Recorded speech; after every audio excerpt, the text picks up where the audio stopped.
अस्सलाम वालेकुम क्लास, आप लोगों को आवाज़ आ रही है?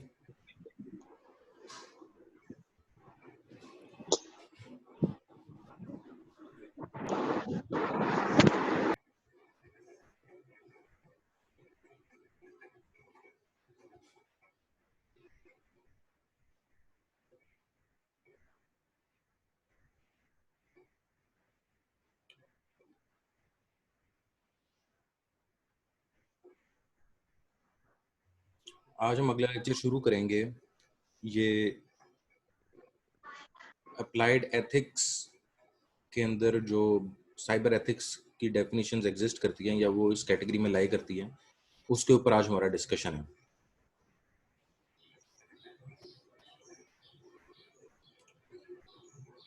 Applied ethics, unlike theoretical ethics, examine practical ethical issues. It analyzes moral issues from vantage point of view of one or more ethical theories. Ethicists working in field of applied ethics are more interested in applying ethical theories to the analysis of specific moral problems than in debating the ethical theories themselves.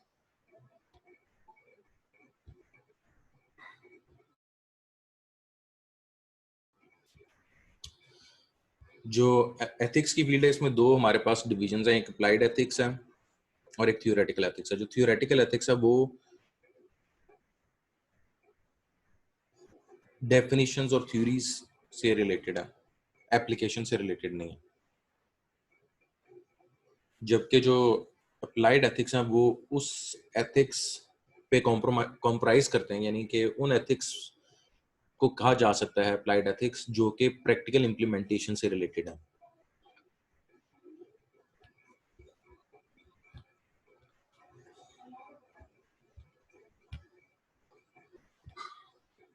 जो cyber ethics है उसके सब field तीन है। Applied ethics को तीन और further हिस्सों में डिवाइड किया जा सकता है: professional ethics, philosophical ethics and descriptive ethics.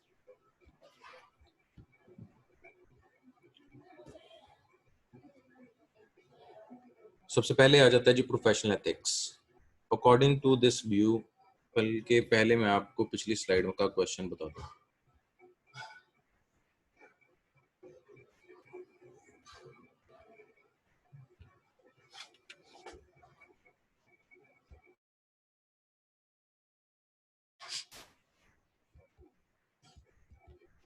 इस स्लाइड का क्वेश्चन है,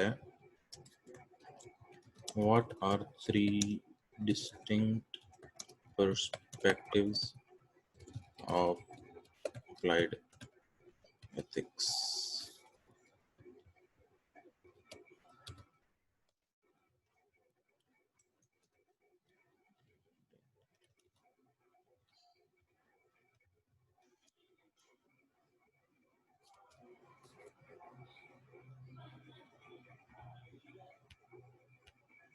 तो आप इस सवाल के जवाब में ये तीनों एथिक्स के आप नाम लिखेंगे।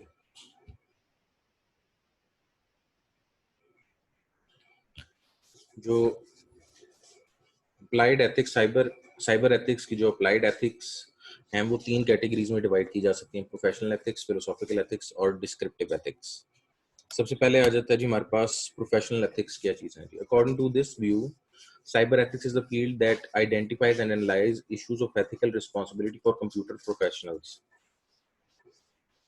Consider a computer professional role in design, development, maintaining computer hardware and software. Suppose वो ethical definitions या वो principles या guidelines जो कि उस फील्ड के प्रोफेशनल्स को काम करने का तरीकेकार सिखाती हैं, वो उस फील्ड के प्रोफेशनल एथिक्स में आएंगी। अब यहाँ पे हमने साइबर एथिक्स के प्रोफेशनल एथिक्स का डिस्कशन किया।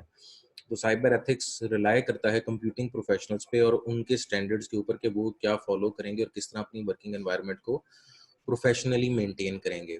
अब नीचे मिसाल है कि suppose a programmer discover that a software product she has been working on is about to be released for sale to the public even though it is unreliable because it contains bugs and software. Should she blow the whistle? अब एक software है जो कि let's suppose ji Boeing जहाज के अंदर लगना है और किसी सॉफ्टवेयर इंजीनियर को ये पता है कि इसके अंदर मसला है, तो क्या उसको कहीं ना कहीं बताना चाहिए? लोगों की जिंदगी इस सॉफ्टवेयर पे रिलाई कर रही है।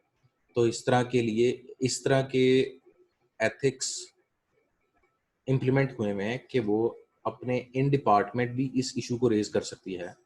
हर डिपार्टमेंट के अंदर जो प्रायोरिटी बेस पे इशू रिजॉल्व करने की मैकेनिज्म एग्जिस्ट है, वहाँ पे भी वो रिपोर्ट कर सकती है। उसका एथिकल उस पर रिस्पॉन्सिबिलिटी, उसकी एथिकल रिस्पॉन्सिबिलिटी है।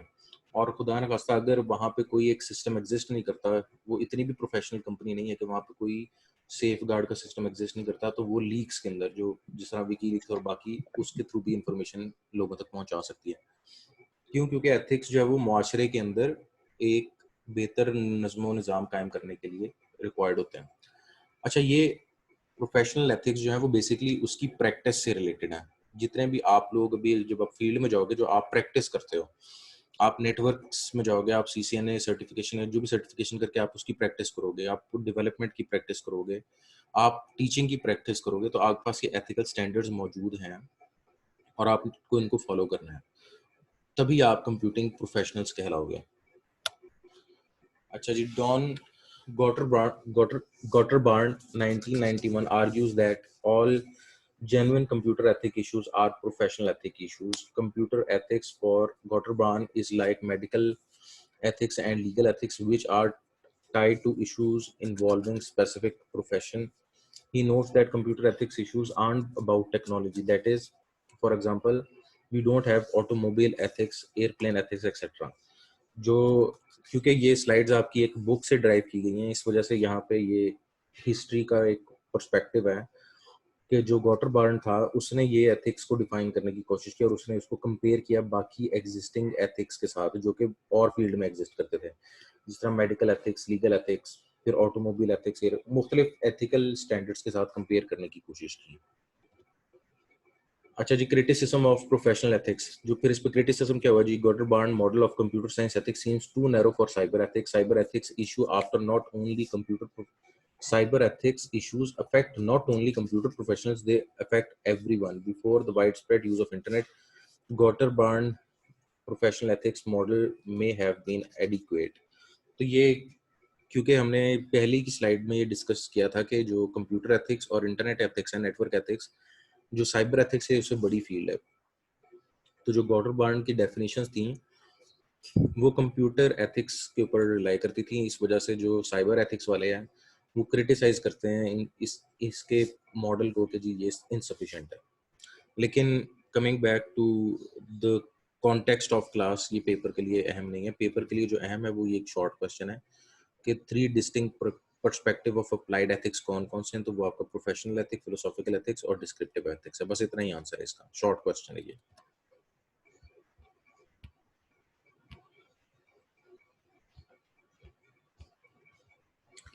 फिर आगे आ जाता है जी प्रोफेशनल एथिक्स, फिलोसॉफिकल एथिक्स। जो फिलोसॉफिकल एथिक्स हैं वो बेसिकली इस चीज की जुस्तजू है कि जो रूल बन गया है, जो एथिकल स्टैंडर्ड बन गया है, इसके पीछे कितने लोगों की सोच इन्वॉल्व है और कितने लोगों ने इस सोच को क्वेश्चन किया है। जो कोई भी फील्ड है, जिस तरह हम पीएचडी उसको कहते हैं फिलोसफी ऑफ साइंस। फिलोसफी बुनियादी तौर पे ये चीज चेक करती है कि कोई कॉन्सेप्ट जो अब मुआशरे का हिस्सा बनने वाला है, इसके ऊपर कितने लोगों ने अपनी मेंटल पावर लगाई है, कितने अपने मेंटल आवर्स और प्रोसेसिंग इस कॉन्सेप्ट पे लगाई है और कितना आर्ग्यू किया। और वो इस आर्ग्यूमेंट के बाद अगर इस नतीजे पे पहुंचे हैं कि ये चीज़ एग्जिस्ट नहीं करनी चाहिए, तो वो चीज़ मुआशरे में आती नहीं है। लेकिन अगर वो सारे इस चीज़ पर एग्री करते हैं कि मुआशरे का हिस्सा बनेगी और ये बननी है, तो वो सारे डिबेट करके उसको किसी बेहतर नतीजे तक लाने की कोशिश करते हैं। तो इसी तरह जो हमारे एथिकल स्टैंडर्ड्स हैं, अब वो जब एक दफ़ा कोई भी नया एथिकल स्टैंडर्ड आएगा तो वो डिबेट का हिस्सा बनेगा, उसके ऊपर रिसर्च होगी, उसके ऊपर फिलोसफी बिल्ड की जाएगी और फिर वो मेच्योर एरिया बन जाएगा और वो मुआशरे का हिस्सा बनेगा।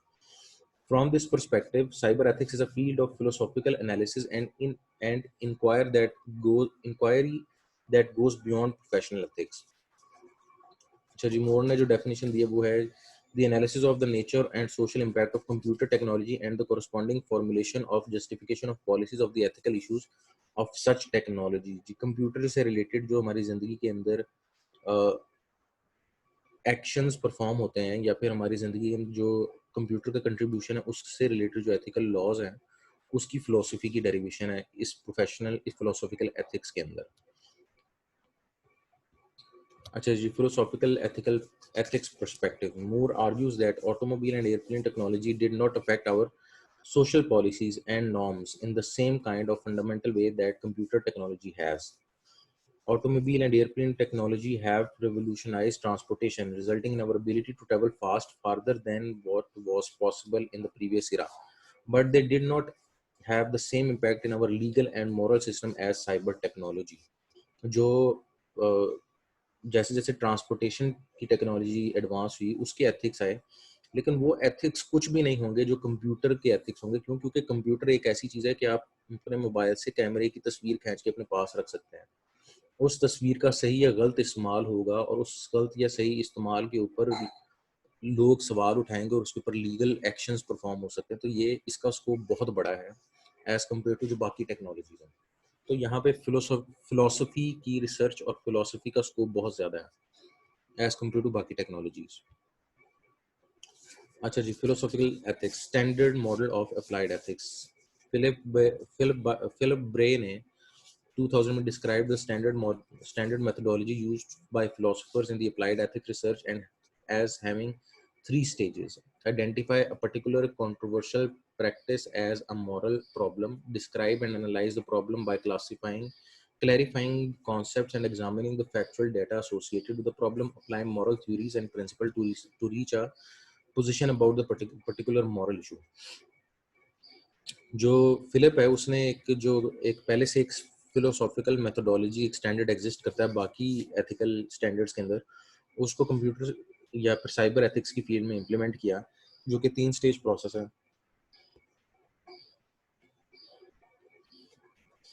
जिसमें सबसे पहली स्टेज है कि अगर कोई भी ऐसी प्रैक्टिस हो रही हो जो कि कंट्रोवर्शियल है, उस पे मुआशरा बट रहा है आपस में, उसको गलत समझ रहा है, तो उसको वो प्रॉब्लम डिक्लेयर किया जाए। प्रॉब्लम डिक्लेयर करने के बाद describe and analyze the problem by clarifying concepts and examining factual data associated with that problem। उसके बाद जब एक प्रॉब्लम डिक्लेयर हो गई है, फिर उस पर डेटा इकट्ठा किया जाए और उसका एनालिसिस किया जाए। Apply moral theories principles to reach a position that the particular moral about that particular moral issue।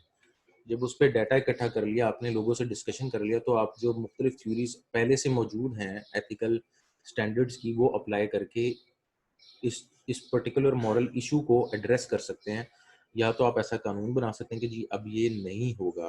Let's suppose जी, अब एक बहुत बुनियादी सा कॉन्सेप्ट है जो और ये आहिस्ता आहिस्ता कॉमन भी हो रहा है। आप ये चेक करें कि ऐसी एप्लीकेशंस आना शुरू हो गई हैं जिसके अंदर आपकी फिजिकल करेंसी, यानी आप पाकिस्तानी रुपी बेच के ना आप वो डिजिटल टोकन ले सकते हैं। अच्छा, ये क्रिप्टो करेंसी के मैं रेफरेंस से बात नहीं कर रहा, ये मैं एप्लीकेशन के वो पॉइंट्स की बात कर रहा हूँ।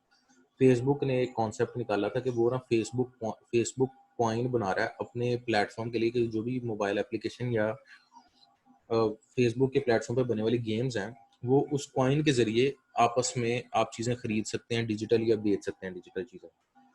जब ये चीज़ एक दफ़ा इम्प्लीमेंट होगी तो उसके बाद उसमें जुए, जो डिजिटल या वर्चुअल कैसीनोज हैं, वो आ जाएंगे। तो जब आपको फिजिकल पाकिस्तान के अंदर कैसीनो बनाने की इजाज़त नहीं है, लेकिन आपने डिजिटल वर्ल्ड में उसको कन्वर्ट कर लिया और वहाँ आप डिजिटल कैसीनो में जा सकते हो, ये फिर हमारा मुआशरा इस पे बहस करेगा। और जो मुआशरा इस पे बहस करेगा तो वो किसी न किसी नतीजे पे पहुंचेगा कि ये हमें इजाज़त देनी है कि नहीं देनी, और फिर आपका एक स्टैंडर्ड बन जाएगा।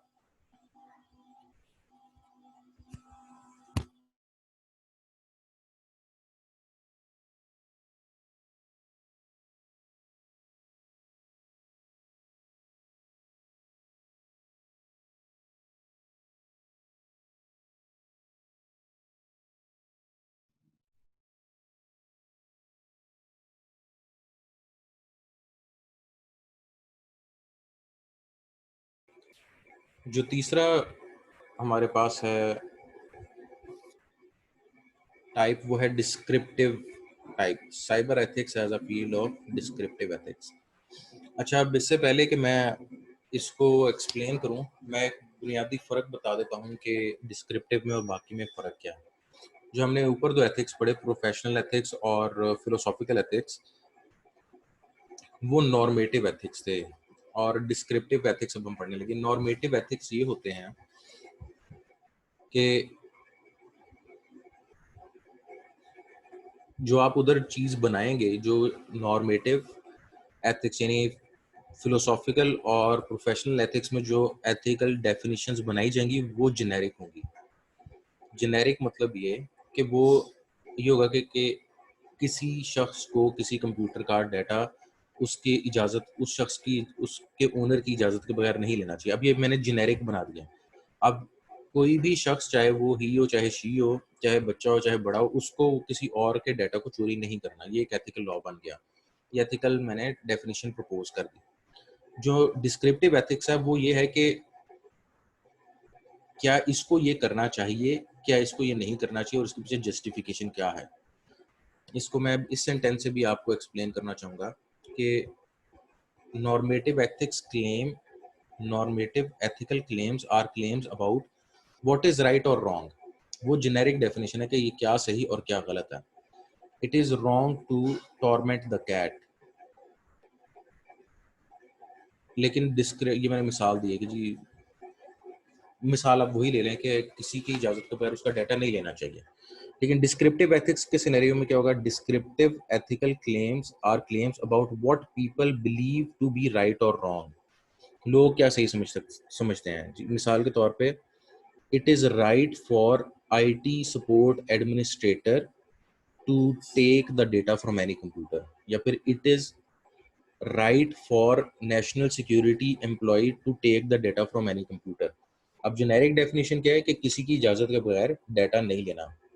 लेकिन अब ये डेफिनेशन को किसके मुताबिक सही करना है और किसके मुताबिक गलत करना है, उसको जो मैंने क्लियरली डिफाइन करना है, तो वो हमारे डिस्क्रिप्टिव एथिक्स में आ जाएगा। कि अब एक है नॉर्मेटिव जिसमें जेनेरिक डेफिनेशंस हैं, लेकिन ये किसके लिए सही हो जाएगा और किसके लिए गलत हो जाएगा, और जब मैं इसको लिख दूंगा तो वो डिस्क्रिप्टिव एथिक्स हो जाएगा।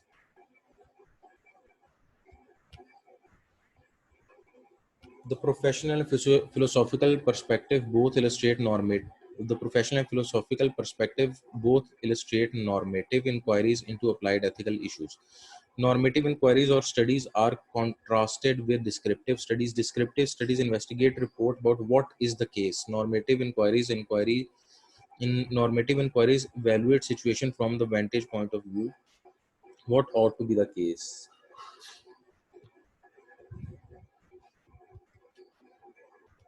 Descriptive ethics perspective scenario: a community workforce and the introduction of a new technology. Suppose an ये बाकी स्लाइड्स जो हैं वो इतनी अहम नहीं है, ये आखिर डिस्क्रिप्टिव की दो 23 और 24 आप ये मैं इंक्लूड नहीं कर रहा किसी भी कॉन्सेप्ट से। बाकी पीछे हमारे पास जो लेक्चर रह गया वो 25, 26, 27 और 28 स्लाइड नंबर रह गया। इंशाल्लाह ये जो स्लाइड हैं हम कल कवर करेंगे। आप लोगों को कोई क्वेश्चन है तो पूछ लें। अस्सलाम वालेकुम सर। वालेकुम अस्सलाम। सर मुझे ये चीज़ कंफर्म करनी थी कि मैं ये टॉपिक स्लाइड्स के रिलेटेड नहीं, क्वेश्चन मैं ये पेपर्स के बारे में पूछना चाह रहा था कि हमें किसी भी जगह से कोई भी इंफॉर्मेशन नहीं मिल रही इस दफ़ा पेपर्स की, और जो इंफॉर्मेशन मिल रही है अभी भी उसमें यही कहा जा रहा है कि सितंबर्स में होंगे या 15 सितंबर को सोचा जाएगा कि कब पेपर लिए जाएं। तो सर इस आइडिया से मुताबिक देखें, अगर हम देखें इस चीज़ को, तो बच्चों को तो ये नवंबर दिसंबर इसी में चीज़ में गुजर जाएगा, और जो 2016 टू 20 की डिग्री थी हमारी वो 2021 में चली जाएगी। तो इससे तो बहुत सारे बच्चे इफेक्ट होंगे। और ये भी एक चीज़, जैसे कि मैंने सीआरस के ग्रुप में मैसेज किया था, लेकिन किसी भी टीचर ने वहाँ पे रिप्लाई नहीं किया, कि बहुत सारी यूनिवर्सिटीज़ ने पेपर ले चुकी हैं। यूनिवर्सिटीज़ इवन दैट के प्राइवेट स्कूल्स भी पेपर ले चुके हैं, लेकिन हमारी जीसी पेपर्स नहीं ले रही अभी तक। अच्छा, क्योंकि मेरा स्कोप लिमिटेड है, मेरा स्कोप ये है कि मैं यहाँ का एक फैकल्टी मेंबर हूँ, और फैकल्टी मेंबर का काम होता है कोर्स पढ़ाना, और उसका जब कहा जाए पेपर ले लो पेपर ले लेना। ठीक है, तो ये जो जी आपने सर। सवाल पूछा, मैं पहले ये क्लियर करना चाहूँगा कि ये मेरे स्कोप में नहीं है। ठीक है, ये इसके ऊपर जी मैं कोई भी बात अपना तबसरा भी कर सकता हूँ, लेकिन मैं कुछ कर नहीं सकता क्योंकि मेरा ये डिसीजन ही नहीं है। ये मेरा इख्तियार ही नहीं कि मैं कहूँ कि जी ठीक इस है। हफ्ते पेपर ले लेते हैं या फिर अगले हफ्ते पेपर ले लेते हैं। आपका जो जी सर। जो सवाल है वो कंसर्न जायज़ है, क्योंकि बहुत सारे यूनिवर्सिटीज़ ने एडमिशन ओपन भी कर दिए हैं। एमफिल के एडमिशन जी, अगर जिन जिन लोगों ने बाहर अप्लाई करना है उस चीज़ के लिए भी उनको प्लानिंग करनी पड़ेगी। आपकी डिग्री जो है वो डिले हो रही है, ये आपका सवाल जायज़ है। अब इसके लिए जो जी सर। मुझे जो बेहतर तरीका लगता है कि वो क्लास के अंदर जो लोग ये कंसर्न रखते हैं वो एचओडी से जाके बात कर लें। अगर एचओडी साहब कहते हैं कि उनका भी ये स्कोप नहीं है तो फिर आप एडमिनिस्ट्रेशन से बात कर लें, आप क्या कहते हैं रजिस्ट्रार ऑफिस जाके बात कर लें। हमें तो जो टाइम देंगे ना, अगर वो कहेंगे ना कि जी आपने अगले हफ्ते पेपर ले लेना है, मैंने जितना कोर्स पढ़ा दिया ना इसमें से आपका बहुत आसानी से बहुत अच्छा पेपर बन जाना है। जी, बिल्कुल सर। मुझे अगले हफ्ते के मैं अगले हफ्ते आपका पेपर ले लूंगा। लेकिन अब ये जो जी 31 सर। अगस्त तक पढ़ाने की डेडलाइन है, ये मैंने डिसाइड नहीं की। ये ऊपर से जिसने जी, भी डिसाइड की है उस उन्होंने हमें बता दिया है जी आप 31 अगस्त तक इसको कवर करें। अब वो 31 अगस्त किससे जी, पूछ के सिलेक्ट किया वो मेरा इख्तियार ही नहीं था, ना मुझे बुलाया गया वहाँ पे। तो आपका जी सवाल सर। ठीक है, जायज़ है, आपका टाइम का ये रिलेटेड क्वेश्चन है, लेकिन मेरा ये स्कोप नहीं है कि मैं इस पे आपको कुछ फीडबैक जिससे हेल्प कर सकूँ। मैं ये कह सकता हूँ कि आप बिल्कुल, जो कंसर्न्ड बंदे हैं उससे जाके बात करें और वो बेहतर आपको गाइड कर सकते हैं। बिल्कुल सर, लेकिन एक्चुअली सर ये इश्यू ये भी है ना कि यहाँ पे हमारी सुनने वाला भी कोई नहीं है।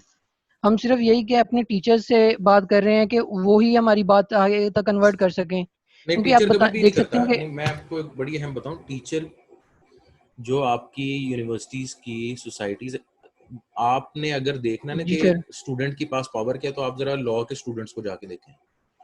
लॉ के स्टूडेंट्स जो हैं, वो कभी अपने फैकल्टी मेंबर को आगे रख के नहीं बात करते। उनको पता है कि उनके एज़ अ जी, स्टूडेंट उनके क्या इख्तियारात या क्या हकूक़ हैं। उनको टीचर की ढाल नहीं चाहिए होती, उनको जी सर। फैकल्टी मेंबर की ढाल नहीं चाहिए होती, उनको अपने हकूक़ का पता होता है।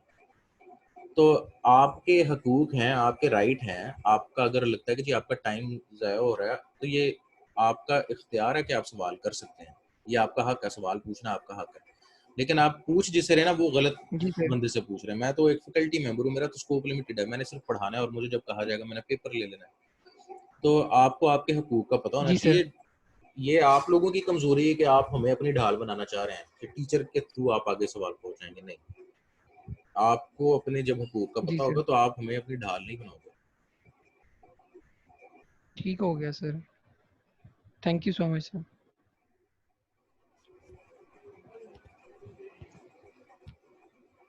सर जी, मैंने शाह जी से पूछा था and even he is blind, कहता है कुछ नहीं। कमिंग बैक अगेन, जो इस टाइम आपके स्टूडेंट्स फैसलाबाद में हैं, आप उनसे कहें वो जाके यूनिवर्सिटी की विज़िट कर लें। यूनिवर्सिटी तो ओपन है। मुझे जिस टाइम यूनिवर्सिटी कहती है मैं यूनिवर्सिटी के अंदर चला जाता हूँ और जो मुझे टास्क मिला होता है मैं कंप्लीट कर लेता हूँ।